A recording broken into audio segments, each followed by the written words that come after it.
ಎಲ್ಲರಿಗೂ ನಮಸ್ಕಾರ.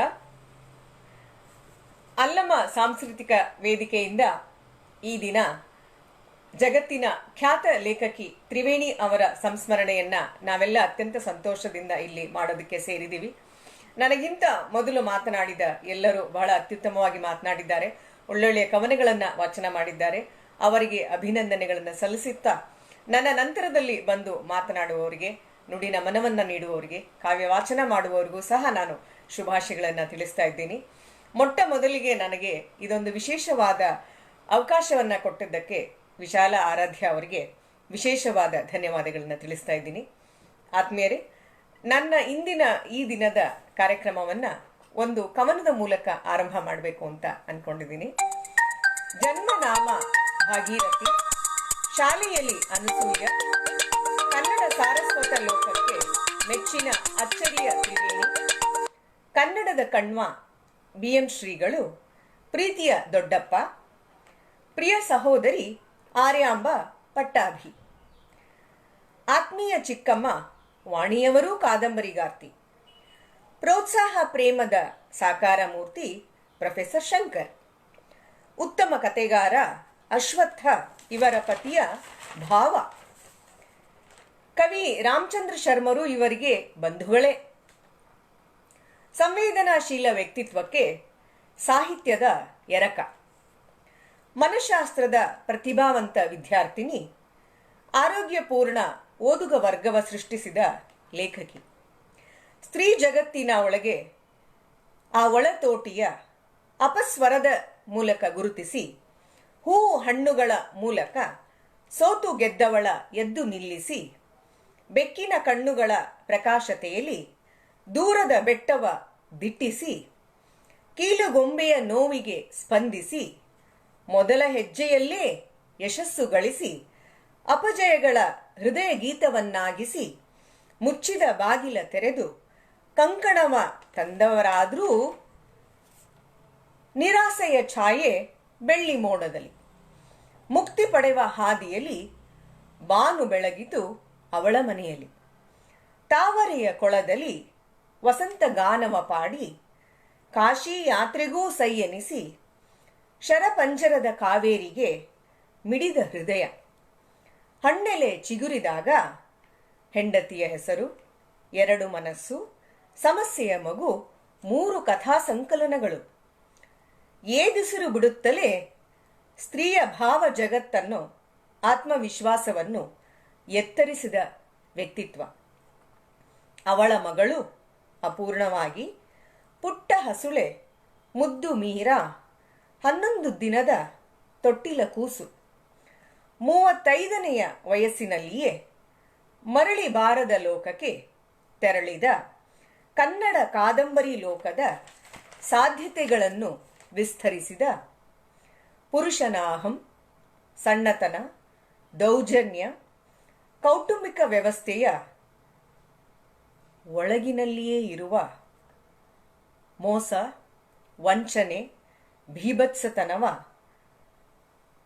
ತೆರೆದು ತೋರಿಸಿದ ಧೀಮಂತೆ, ಜೀವ ವಿರೋಧಿ ಭಾವಗಳ ಧಿಕ್ಕರಿಸಿದ ವೈಚಾರಿಕತೆಯ ಲೇಪದಲ್ಲಿ ಜೀವನ ಪ್ರೀತಿಯ ಹೆಚ್ಚಿಸಿದ ಸರಳ ಸುಲಲಿತ ಬರವಣಿಗೆಗೆ, ಸ್ವಸ್ಥ ಬದುಕಿಗೆ ಪುರುಷ ಸ್ತ್ರೀ ಸಮಾನತೆ ಶ್ರೇಷ್ಠ ಮೌಲ್ಯಗಳೆಂದು, ಅವು ಅತ್ಯಗತ್ಯವೆಂದು ಪ್ರತಿಪಾದಿಸಿದ ಸ್ತ್ರೀ ವಿಮೋಚನೆಗಾಗಿ ತುಡಿದ ಜೀವ, ತ್ಯಾಗ ಬಲಿದಾನದ ಸ್ಥಾನದಲ್ಲಿ ಸ್ನೇಹ ಪ್ರೇಮ ಅಕ್ಕರೆಯ ಕಾಣಬಯಸಿದ, ರೋಗಗ್ರಸ್ತ ಸಮಾಜದ ಇಬ್ಬಗೆಯ ನೀತಿಗಳ ಬಯಲುಗೊಳಿಸಿದ, ಭ್ರಮಾಲೋಕದಿ ಹಾರುತ್ತಿದ್ದ ಸ್ತ್ರೀಲೋಕವ ವಾಸ್ತವ ಲೋಕಕ್ಕಿಳಿಸಿದ ನೈಜ ವಿವೇಕ, ಹೊಸ ಲೋಕವ ನಮಗಾಗಿ ಕಟ್ಟಿಕೊಟ್ಟು ಮರಳಿ ಬಾರದ ಲೋಕಕ್ಕೆ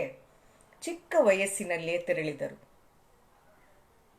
ಆತ್ಮೀಯರೇ, ತ್ರಿವೇಣಿಯವ್ರ ಬಗ್ಗೆ ಮಾತನಾಡಬೇಕು ಅಂತಂದ್ರೆ ಬಹಳ ವಿಶೇಷವಾದ ಸಂತೋಷ, ಅದ್ರ ಜೊತೆಗೆ ಬಹಳ ಗಾಢವಾದ ನೋವು ಸಹ ಮನಸ್ಸಿಗೆ ಬರುತ್ತೆ. ಯಾಕಂತಂದ್ರೆ ಅವರು ತಮ್ಮ 13 ವರ್ಷಗಳ ಸತತ ಬರವಣಿಗೆಯಲ್ಲಿ ಒಂದು ಕಡೆ ಅನಾರೋಗ್ಯ, ಇನ್ನೊಂದು ಕಡೆ ತಾಯಿಯಾಗುವ ಸಹಜ ಹಂಬಲ, ಮತ್ತೊಂದು ಕಡೆ ಬರವಣಿಗೆ, ಈ ಮೂರನ್ನೂ ಸರಿದೂಗಿಸಿಕೊಂಡು ನಮ್ಮ ಕನ್ನಡ ಕಾದಂಬರಿ ಲೋಕವನ್ನು, ಸಣ್ಣ ಕಥೆಗಳ ಲೋಕವನ್ನು ಜಾಗತಿಕ ಮಟ್ಟಕ್ಕೆ ವಿಸ್ತರಿಸಿದಂತಹ ಮಹಾನ್ ಪ್ರತಿಭಾವಂತೆ.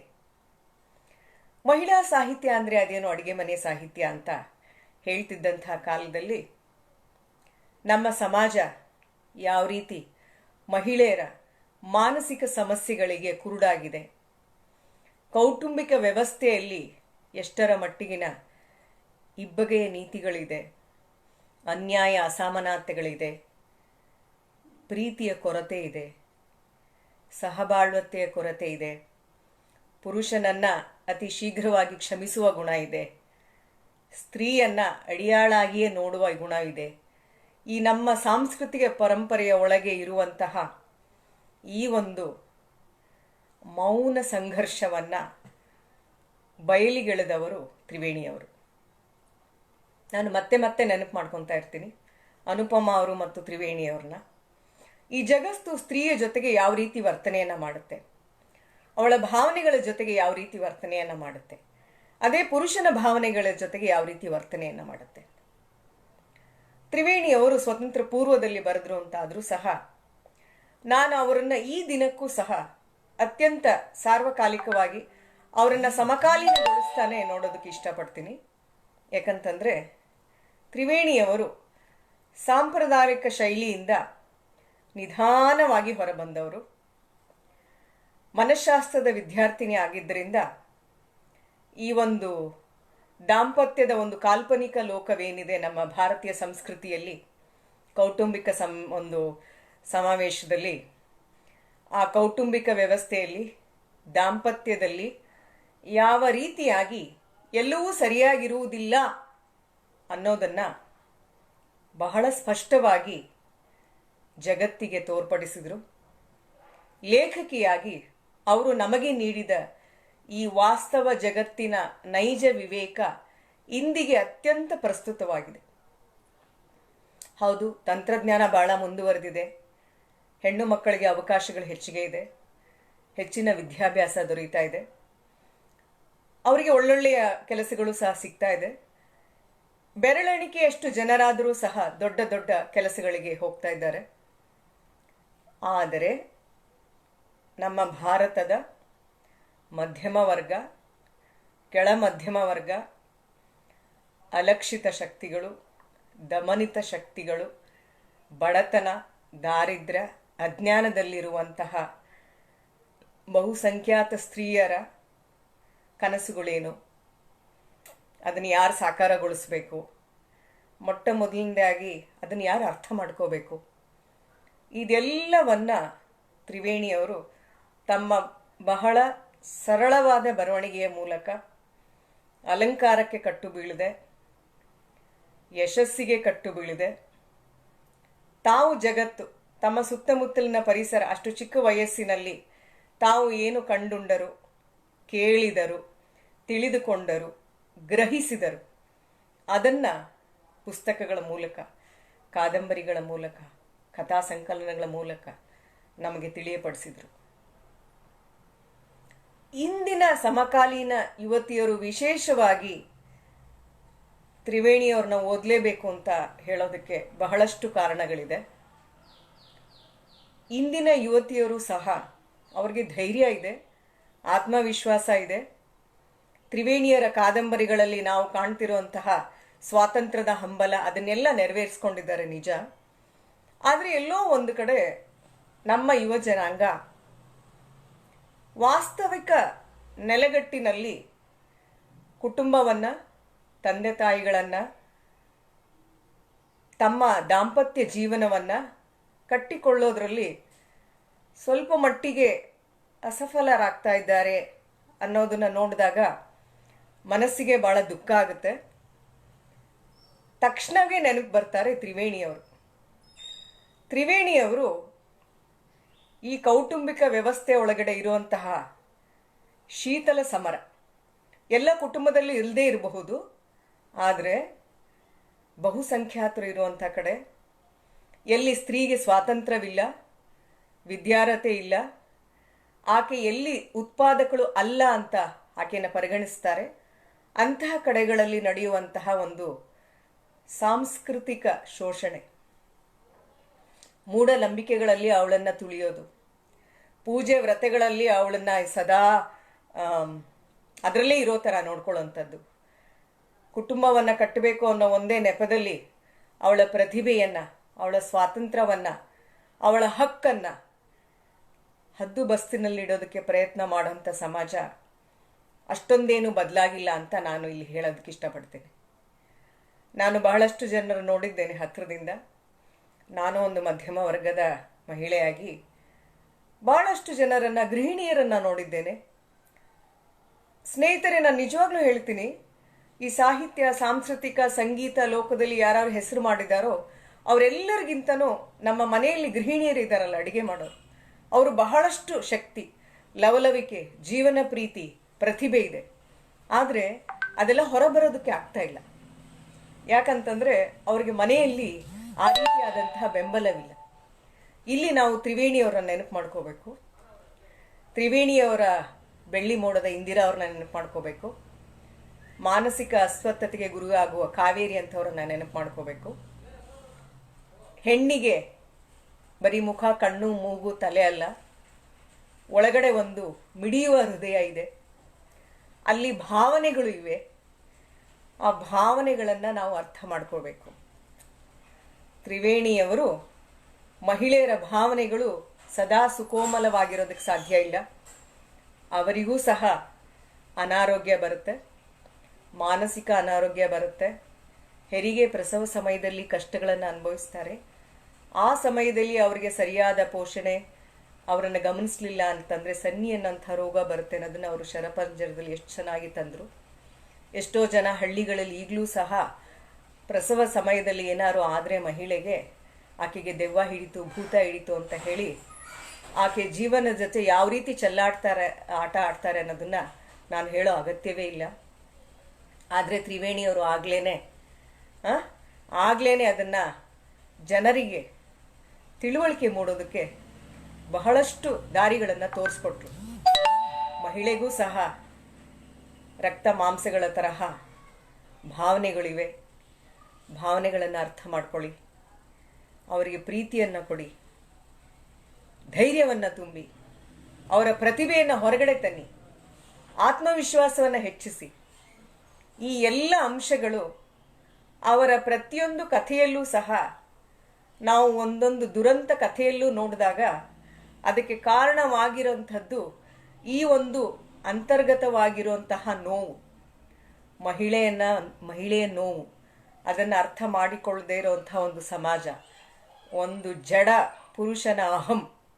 ಎಲ್ಲರೂ ಹಾಗಿಲ್ಲದೆ ಇರ್ಬೋದು, ಆದರೆ ತ್ರಿವೇಣಿಯವರು ಬಹುಸಂಖ್ಯಾತರನ್ನೆಲ್ಲ ಗಮನಿಸಿ ಬರೆದಿದ್ದಾರೆ ಅಂತ ನಾನಾದರೂ ಭಾವಿಸಿದ್ದೀನಿ. ಆ ಪುರುಷ ಅಹಮಿಕೆ ಏನಿದೆ, ಯಾಜಮಾನ್ಯ ಪದ್ಧತಿಯಲ್ಲಿ ಮಹಿಳೆ ಮಕ್ಕಳನ್ನು ಹೆರುವ ಯಂತ್ರ ಅಂತ ಇವಾಗಲೂ ಬಹಳಷ್ಟು ಜನ ಏನು ಬಯಸ್ತಾರೆ, ಆ ಎಲ್ಲ ಒಂದು ಆಷಾಢ ಭೂತಿತನವನ್ನು ಅವರು ತಣ್ಣದಾಗಿ ಬಯಲು ಮಾಡಿದರು. ಅದಕ್ಕೆ ನನಗೀಗಲೂ ಅನಿಸುತ್ತೆ, ಇಂದಿನ ಯುವತಿಯರು ಅವರ ಕಥೆಗಳನ್ನು ಓದಬೇಕು.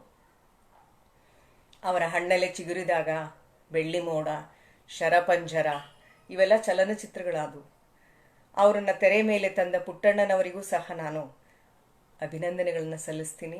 ಯಾಕೆಂತಂದರೆ ಅಲ್ಲಿಯವರೆಗೆ ಕನ್ನಡದಲ್ಲಿ ಮಹಿಳೆಗೆ ಒಂದು ಈ ರೀತಿಯಾದಂತಹ ಆತ್ಮಗೌರವವನ್ನು ಕುಂದಿಸುವಂತಹ, ಅವಳ ಜೀವನವನ್ನು ಕಿತ್ತುಕೊಳ್ಳುವಂತಹ ಶಕ್ತಿಗಳು ಯಾವ ರೀತಿ ಅಪರೋಕ್ಷವಾಗಿ ಕೆಲಸ ಮಾಡ್ತವೆ ಅನ್ನೋದನ್ನು ಅವರು ನಮ್ಮ ವಿವೇಕಕ್ಕೆ ತಂದರು. ನಮ್ಮ ವಿವೇಕದಲ್ಲಿ ಈಗಲೂ ಇರಬೇಕಾದದ್ದು ಮಹಿಳೆ, ಪುರುಷ.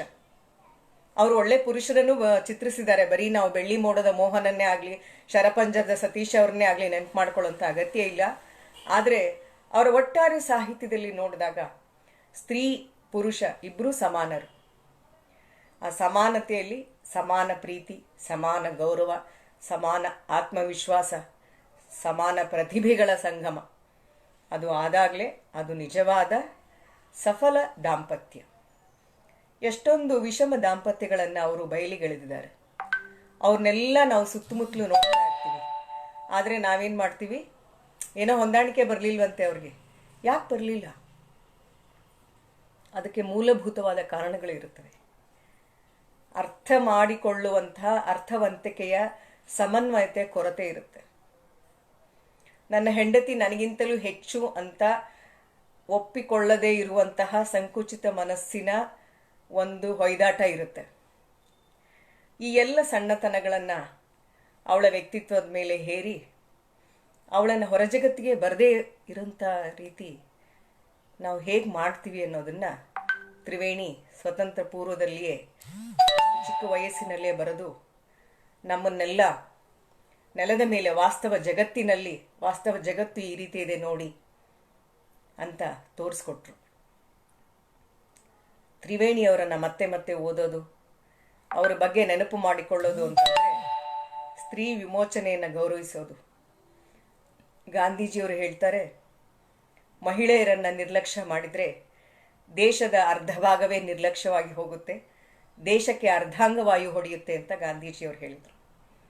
ಆದರೆ ನಾವೆಲ್ಲ ಕೇಳ್ತೀವಿ, ಎಷ್ಟು ಜನ ನಾವು ಸಂತೋಷದಿಂದ ನಮ್ಮ ತಾಯಿಯ ಪ್ರತಿಭೆಯನ್ನು, ತಂಗಿಯ ಪ್ರತಿಭೆಯನ್ನು, ನಮ್ಮ ಓರಗಿತ್ತಿಯ ಪ್ರತಿಭೆಯನ್ನು, ನಮ್ಮ ಅತ್ತಿಗೆಯ ಪ್ರತಿಭೆಯನ್ನು ಸಂತೋಷದಿಂದ ಎಲ್ಲರಿಗೂ ಹೇಳ್ತೀವಿ.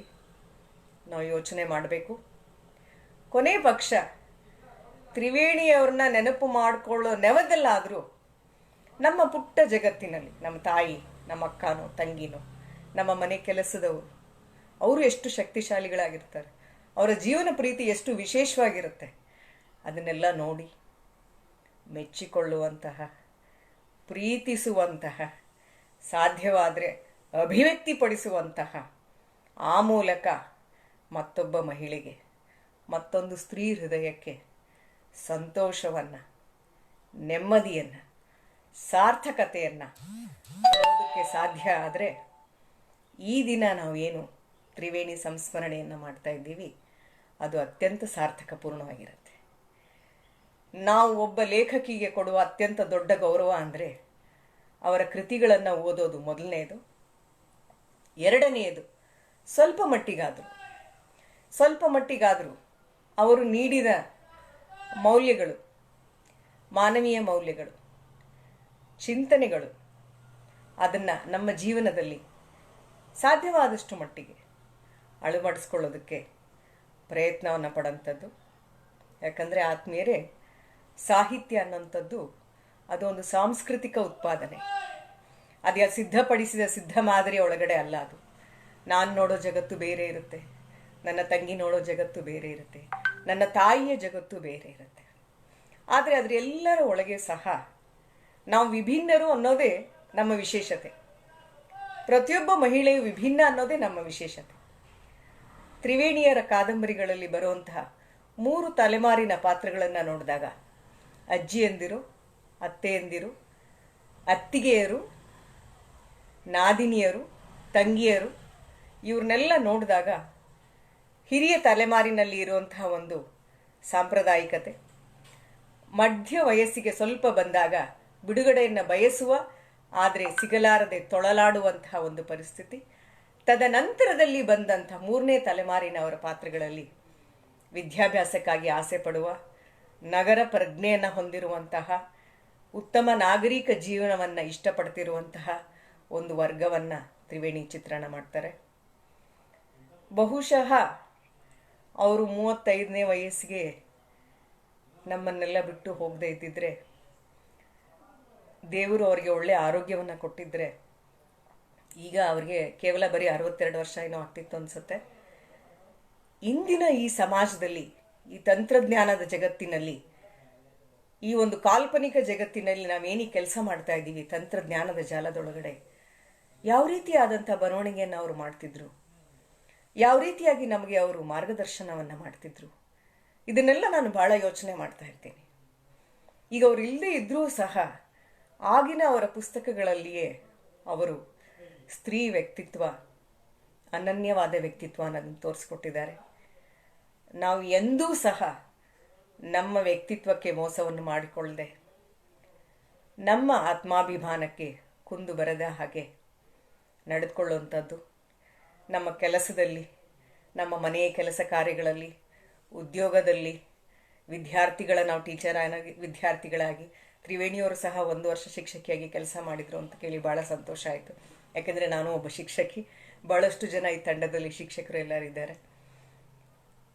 ಪ್ರತಿಯೊಂದು ನಮ್ಮ ಕೆಲಸದಲ್ಲೂ ನಾವು ಆ ಒಂದು ನಮ್ಮ ವ್ಯಕ್ತಿತ್ವದ ಒಂದು ಭಾಗದಲ್ಲಿ ಆ ಒಂದು ಸಂತೋಷ ಅನ್ನೋಂಥ ಮೌಲ್ಯ, ಸಮಾನತೆ ಅನ್ನೋಂಥ ಮೌಲ್ಯ, ಪರಸ್ಪರ ಗೌರವ ಅನ್ನೋಂಥ ಮೌಲ್ಯಗಳನ್ನು ತರೋದಕ್ಕೆ ಸಾಧ್ಯ ಆದರೆ ಕೌಟುಂಬಿಕ ದೌರ್ಜನ್ಯಗಳು, ಶೋಷಣೆಗಳು, ಜಾತಿ ಮತದ ಹೆಸರುಗಳಲ್ಲಿ ನಡೆಯುವಂತಹ ಮೂಢನಂಬಿಕೆಗಳು ಇವೆಲ್ಲವನ್ನು ನಾವು ಒಂದೇ ಕ್ಷಣ ದೂರ ಮಾಡೋಕ್ಕಾಗಲ್ಲ.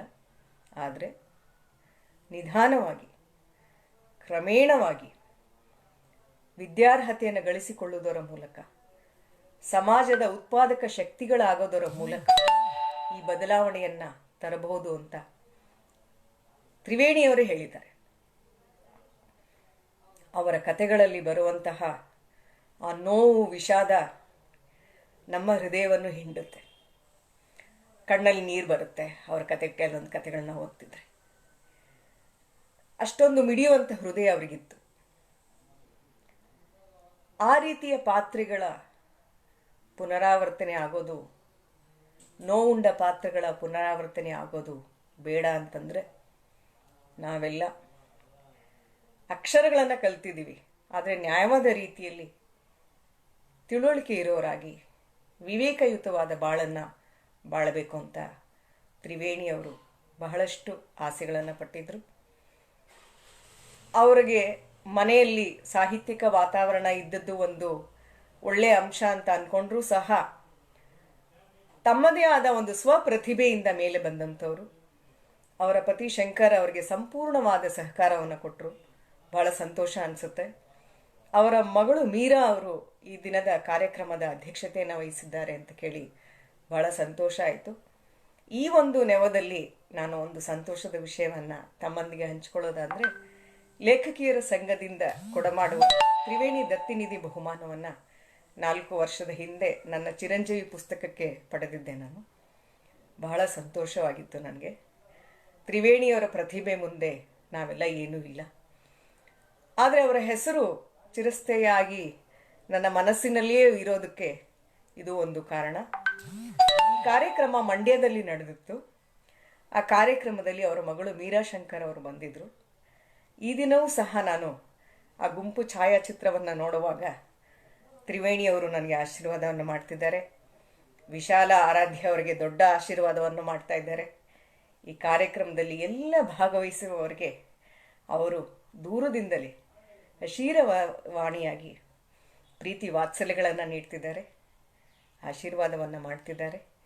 ಕಾರ್ಯಕ್ರಮ ಯಶಸ್ಸಾಗೋದನ್ನು ನೋಡಿ ಅವರು ಸಂತೋಷ ಪಡ್ತಿದ್ದಾರೆ ಅಂತ ಹೇಳ್ತಾ, ನನಗೆ ಈ ಒಂದು ಅವಕಾಶವನ್ನು ಕೊಟ್ಟಂಥ ವಿಶಾಲ ಆರಾಧ್ಯ ಅವರಿಗೆ ಮತ್ತೊಮ್ಮೆ ವಂದನೆಗಳನ್ನು ಸಲ್ಲಿಸಿ, ತ್ರಿವೇಣಿಯವರು ಅಜರಾಮರ. ಅವರ ಅನೇಕ ಕೃತಿಗಳು ಬೇರೆ ಬೇರೆ ಭಾಷೆಗಳಿಗೆ ಭಾಷಾಂತರ ಆಗಿದೆ. ಎಲ್ಲೆಲ್ಲಿ ಅವರು ಭಾಷಾಂತರ ಆಗಿ ಹೋಗಿದಾರೋ ಸಹ ಅಲ್ಲಿಯೂ ಅವರು ಚರ್ಚಿತಗೊಂಡಿದ್ದಾರೆ. ಬೆಕ್ಕಿನ ಕಣ್ಣು ಅನ್ನೋಂಥ ಒಂದು ಕಾದಂಬರಿಯನ್ನು ನಾನೆಲ್ಲೋ ಓದಿದ ನೆನಪು. ಪುಟ್ಟಣ್ಣನವರು ಮಲಯಾಳದಲ್ಲಿ ಪೂಚ್ಚ ಕಣ್ಣಿ ಅಂತ ಚಿತ್ರ ಮಾಡಿದ್ರಂತೆ.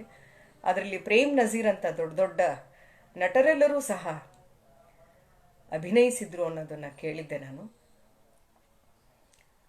ತೆರೆ ಮೇಲೆ ಬಂದಾಗಲೂ ಸಹ ತ್ರಿವೇಣಿ ನಮ್ಮನ್ನು ಚಿಂತನೆಗೆ ಹಚ್ಚುತ್ತಾರೆ. ಬೇರೆ ಲೇಖಕಿಯರಿಗೂ ಇವರಿಗಿರೋ ವ್ಯತ್ಯಾಸ ಅದು ಬಹಳ ಮುಖ್ಯ. ಎಲ್ಲರೂ ಒಂದೊಂದು ರೀತಿಯಲ್ಲಿ ವಿಶಿಷ್ಟರೇ, ಆದರೂ ತ್ರಿವೇಣಿ ಅಂತ ಬಂದಾಗ ಅವರು ನಾವು ಬಿಸಿ ಟೀ ಕಪ್ಪು ಕಾಫಿ ಹಿಡ್ಕೊಂಡು ಕಾಲು ಚಾಚ್ಕೊಂಡು ಈಸಿ ಚೇರಲ್ಲಿ ಕೂತ್ಕೊಂಡು ಕಥೆಯನ್ನು ಓದಿ ಆಹಾ ಎಷ್ಟು ಚೆನ್ನಾಗಿತ್ತು ಈ ರೀತಿಯಾದ ಲೇಖಕಿ ಅಲ್ಲ. ಪ್ರತಿ ಸಲವೂ ಸಹ ನಮ್ಮ ವಿವೇಕವನ್ನು ಜಾಗೃತಗೊಳಿಸ್ತಾರೆ, ನಮ್ಮ ಮಾನವೀಯ ಕರ್ತವ್ಯಗಳನ್ನು ಅವರು ಎಚ್ಚರಿಸ್ತಾರೆ. ಸ್ತ್ರೀ ಪ್ರಪಂಚದ ಎಚ್ಚರಿಕೆಯ ಕರೆಗಂಟೆಯಾಗಿ ಅವರು ಸಾಹಿತ್ಯ ಲೋಕದಲ್ಲಿ ಕೆಲಸವನ್ನು ಮಾಡಿದರು. ನಾವೆಲ್ಲರೂ ಸಾಹಿತ್ಯವನ್ನು ಪ್ರೀತಿಸುವ ಎಲ್ಲ ಮಹಿಳೆ ಮತ್ತು ಪುರುಷರು ಎಲ್ಲರೂ ಸಹ ಎಚ್ಚರಿಕೆಯಿಂದ, ಜವಾಬ್ದಾರಿಯಿಂದ, ಅನ್ಯರನ್ನು ಪ್ರೀತಿಸುತ್ತಾ, ಗೌರವಿಸುತ್ತಾ, ಸಹನ ಶಕ್ತಿಯನ್ನು ತೆಗೆದುಕೊಂಡು ಎಲ್ಲರೂ ಸಹ್ಯವಾಗಿ ಬಾಳೋದಕ್ಕೆ ಸಾಧ್ಯ ಆದರೆ ತ್ರಿವೇಣಿಯವರ ಸಾಹಿತ್ಯ ಸೃಷ್ಟಿ ನಮ್ಮ ಲೋಕಕ್ಕೆ ನಿಜವಾಗ್ಲೂ ಅತ್ಯಂತ ಸಾರ್ಥಕವಾದ ಕೊಡುಗೆಯನ್ನು ನೀಡಿದೆ ಅಂತ ಹೇಳ್ಬೋದು. ವಿಶಾಲ ಅವರೇ, ಭಾಳ ಧನ್ಯವಾದಗಳು. ನಮ್ಮೆಲ್ಲರ ನಾಡಿನ ಎಲ್ಲರ ನೆಚ್ಚಿನ ಲೇಖಕಿಯರ ಬಗ್ಗೆ ಎಲ್ಲರೂ ಮಾತನಾಡೋದಕ್ಕೆ ಅವಕಾಶ ಮಾಡಿದ್ದೀರಿ. ಅತ್ಯುತ್ತಮವಾಗಿ ಕೆಲಸವನ್ನು ಮಾಡ್ತಾ ಇದ್ದೀರಿ. ನಿಮಗೆ ಮತ್ತೊಮ್ಮೆ ಎಲ್ಲರ ಪರವಾಗಿ ಧನ್ಯವಾದಗಳು. ನನಗೆ ವಿಶೇಷವಾಗಿ ಅವಕಾಶವನ್ನು ಕೊಟ್ಟಿದ್ದಕ್ಕೆ ಶಿರಸಾಷ್ಟಾಂಗ ನಮಸ್ಕಾರಗಳು. ನಮಸ್ಕಾರ.